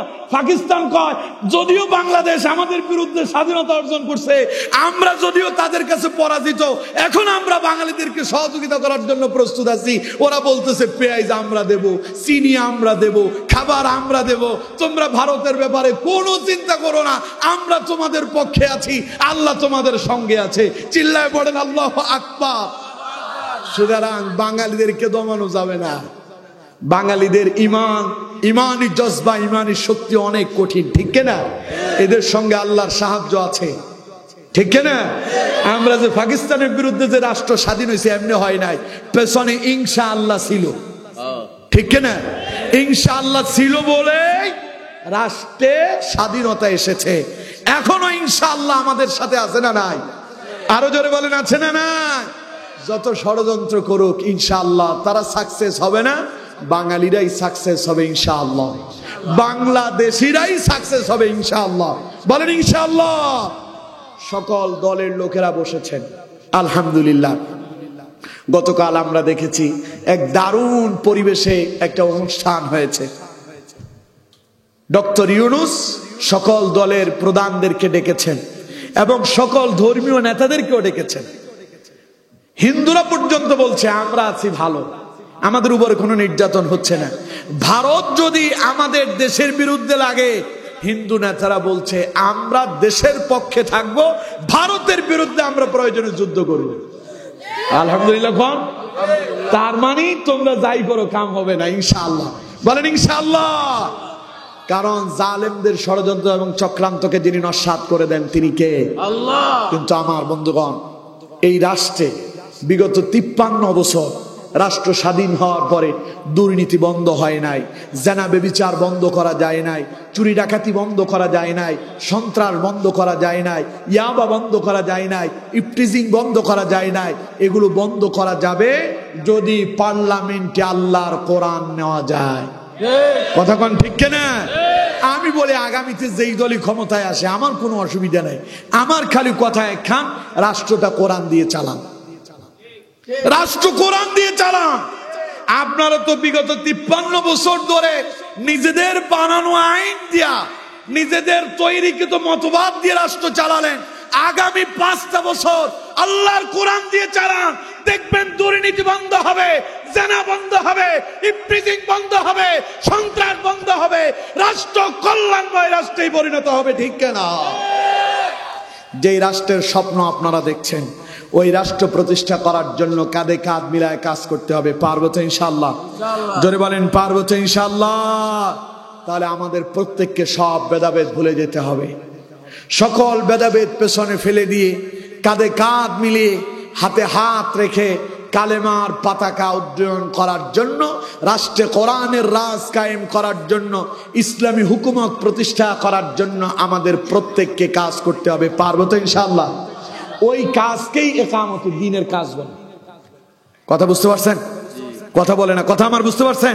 তাহলে ইকামতে দ্বীনের কাজ করার জন্য ঐক্যবদ্ধভাবে ইসলামের পতাকা তলে আসতে হবে।